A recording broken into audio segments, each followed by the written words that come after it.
So in preparing some remarks for this event today, I was reading on the internet the links to understand some background of the Freedom 500 and the connection with the mission continues. So I was intrigued by the connection between my own life story and the backstory of these men who are committed to run on this relay. So connection one is Duke University in Durham. No, I'm not a Duke grad. Matter of fact, I attended a lighter blue university down the road from here. But I am a Durham native. And I grew up in West Durham in the shadows of this chapel, Duke Chapel. As a middle schooler, I had a morning paper route, delivering papers right down here on Irwin Road. And I have real fond memories of those days in the fall on Saturday afternoons after I do my paper collections. I could come over here to watch Duke football. They would open the gates at halftime and everybody could come in, so some grand times there. The homecoming events here at Duke, usually against Georgia Tech, were very exciting, very special. But launching this race from Duke Chapel in the heart of West Durham is a meaningful start, I know, for these men, and also for me as a West Durham native. Connection number two, I am a veteran. I'm a U.S. Army veteran, 1st Air Cav. I served as an analyst, a communication analyst in Vietnam in 1969 through 70. And I was 22-year-old, a newlywed of 11 months when I left country. And my role as an intelligence NCO in Swan Loc, Vietnam, allowed me to grow in so many ways, but developing camaraderie with my fellow military guys and also a deeper appreciation of what freedom really is. These are two values that I still hold dearly today. Also, during this race, these guys are going to make a stopover and another connecting point for me at Arlington National Cemetery. So my first duty station out of basic training was at Fort Myer, Virginia. The barracks that I lived in were in the parking lot, which is now the public parking lot there at the National Cemetery. And my wife and I, we had our first home there in Arlington, Virginia. And upon my return from Vietnam, I was assigned to Fort Meade to work in the National Security Agency. So my wife and I had 3 children. Our firstborn child, our son, was born in Washington, D.C.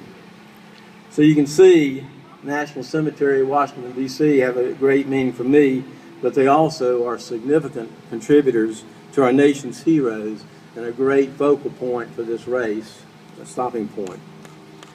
So the third connection, I'm calling it beyond self, because this final connection point is actually more than just geographic or the commonality of being a veteran. So the participants of this race are committed to serve our nation's veterans by raising funds for the Mission Continues, which is a national nonprofit that supports post-9/11 veterans in their transitioning home. The fellowships that are provided to the veterans will allow them to successfully transition out of military service back home into their communities. Challenging these veterans to translate the service to their nation into service to the community teaches them a crucial part of character that every American would bode well to know, and that is to live beyond yourself. So in my work today, I'm a part-time pastor at a local church. I get to witness firsthand the work of agencies like Habitat for Humanity, Big Brother, Big Sister, transitional homeless shelters like Urban Ministries, Genesis Home, Durham Rescue Mission, and Voice of America's Shelter for Veterans. There is no nobler calling than to love your neighbor as yourself. So community service fellowships that you guys are providing is going to teach these veterans a huge life lesson to invest in service that is truly beyond self, and that is to serve their fellow man. So I just want to conclude by simply saying to you guys, thank you. Thank you not only for your service to your country, but also for turning your commitments into action. So may God speed your run to New York over the next few days. Thanks. Thank you, David. Next, our speaker will be Captain Seth Brown, stationed in Fort Bragg, one of your runners today. Afternoon, everybody. Mayor Bell, Mr. Barber, friends and family, it is my distinct honor on behalf of the Freedom 500 to welcome you to our event and to thank you for starting our 500-mile journey off right. This has been planned over the last 4 months from the Afghan hills to the mountains of Colorado. And when you start planning an event like this, there was this inherent fear that no one would be able to show up and I'd be addressing a crowd of 6 people. And so none of this would have been possible without Cathy, Surf Pro, Adam Dickinson from 501 Realty, and Crossroads Band. So thank you all very much for coming out and supporting us. By now you know who we are and what we're doing. We're 7 Army officers running from North Carolina to New York City. And every time I tell people that, they ask me how. How are you going to run that far? How are you guys doing it? And how is it possible for you guys to finish in 6 days? As all veterans of intense military training or situations know, that at 3 a.m. on the 70th mile, the how no longer matters. Viktor E. Frankl, the psychiatrist and Holocaust survivor, said, "He who has a why can withstand any how." And I have 3 whys for you. And it has to do with our loyalty instilled in us at Duke, the responsibility instilled in us through the Army, and the sense of purpose installed in us through the mission continues. When my uncle commissioned me about a half mile from here in the Duke Gardens in 2009, he read me my oath of office, and he whispered in my ear, and he said, "Welcome to the family." And I knew he meant, at least I hope I knew what he meant, meaning welcome to the Army family. But I didn't fully understand what that meant until about recently. So I was an engineer, which was kind of a smaller subset of Duke University. I was in a fraternity, which is a smaller subset of Duke University. I was even in the band, which also had strong bonds and being in a smaller subset of Duke.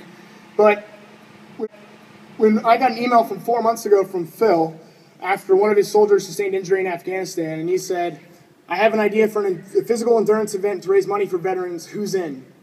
Within minutes. And I mean minutes. We had 100% yeses without an idea of what we were doing, when it was going to happen, what it consisted of, but we had a why and the how didn't matter. And 8 years ago, when I was a cadet, right before I contracted, then Lieutenant Colonel Hodges, our professor of military science, had me on the East Campus White Lecture Hall, and he stood all the cadets up who were about to contract. And he said, "There's a 95% chance that you're going to go to war, and more than likely, most of you are going to go more than once. You still want a contract." And I knew what he meant. I knew we were going to go to war, but knowing and understanding, once again, are different things. And we graduated here in 2009.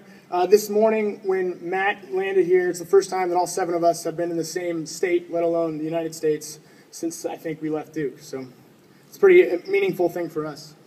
But Duke is where we started. Durham is our second home, so thank you all for coming out. Durham means so much to us. And the leadership that was instilled in us at Duke University, I think, set us up for success as platoon leaders. And that's the second thing you have to understand, is that we are platoon leaders. And when I say we are platoon leaders, even though the majority of us have moved on in our career and we're no longer in charge of our platoon, as platoon leaders, we're responsible for the health and welfare of our soldiers. And it's collectively, we've led hundreds of soldiers across countless states in multiple countries in and out of combat zones. But that creed and promise of looking out for their health and welfare extends well beyond the time of when you're in charge of that platoon. And while the average enlistment of a soldier is only a few years, we personally have helped escort our soldiers make the transition from soldier to civilian. So I guess you could say by doing this run, we're taking care of our own. We're taking care of our soldiers, we're taking care of soldiers that could have been our soldiers, and we're taking care of the people who get out, our soldiers when they get out in the future. And lastly, we're doing this for the mission continues. And I firmly believe that the mission continues treats the problem that veterans have and not the symptom. So regardless of your opportunities when you come into the Army, whether you're enlisted, whether you're an officer, whether you have a GED or a Duke education, whether the world is your oyster or you do not have many opportunities, the Army is going to ask of you the most important thing that anyone has ever asked of you in your entire life. And when you get out, whether it's tomorrow or 4 years from now or 40 years from now, you're going to be faced with the eternal question of, can I benefit my community, my nation, and my fellow man with the same impact I had while in uniform? And I think the Mission Continues answers that question. The Mission Continues is a nonprofit organization that awards community service fellowships to post-9/11 veterans, empowering them to transform their own lives by reminding them to become leaders in their community, reminding them that service does not end when they get out of the military, but service is a lifelong thing, and the values instilled in them through the military, so the discipline and being goal-focused, mission-oriented men and women, will allow them to become leaders throughout their entire lives in civilian and military. I have found that the reason that Duke officers have such a close-knit community is due to the fact that so few students from universities of Duke caliber end up choosing a life of military service. While less than 1% of our nation serves, the number drops precipitously as you enter the circles that Duke draws from. That said, one of the best things about this run is that it has shown us that the brotherhood we few Duke officers share extends well beyond the reach of all small Army ROTC program. This issue is bigger than us. It's not about the 7 runners. It's not about what we're doing. So donate, don't donate, run, don't run, but you're here and you're listening. You've given us our time, and for that we're incredibly grateful. We just thank you for the opportunity and the time, because our ultimate goal is to bring awareness to the mission continues and to veterans as a whole. So thank you for coming, thank you for listening, and welcome to the family.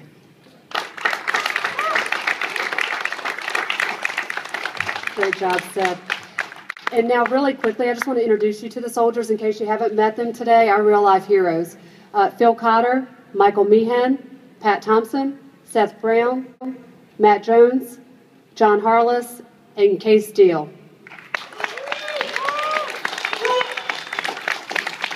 It is my honor and privilege to welcome the mayor of our fine city of Durham, Mayor Bill Bell.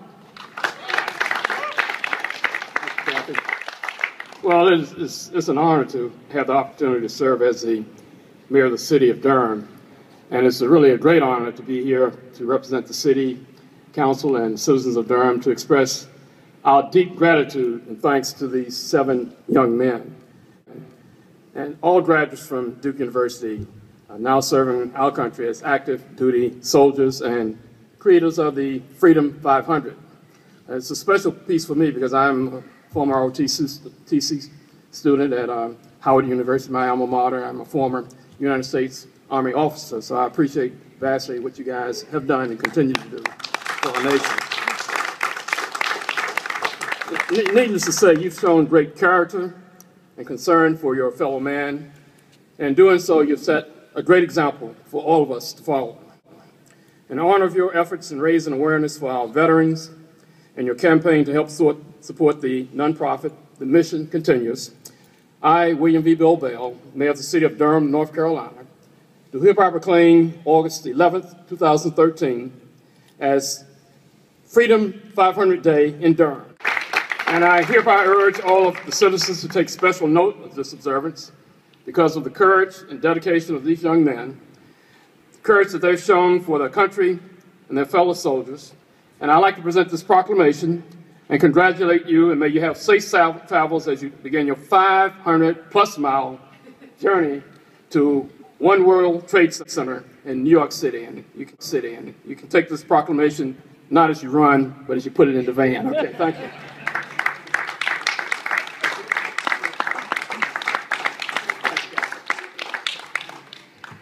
And guys, I just want to tell you, it's been such an honor to be working with these young men, and it's mostly been on conference calls or in emails, kind of getting to know them a little bit, but they're all just fabulous, honorable men.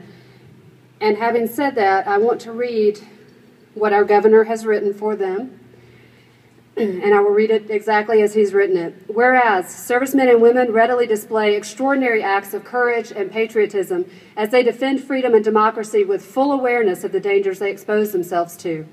And whereas veterans often return from deployments, having faced traumatic experiences which result in both physical and mental scars. Whereas the Freedom 500 team is comprised of 7 active duty soldiers, many of whom served in multiple combat tours and faced the harrowing obstacles associated with wartime deployments.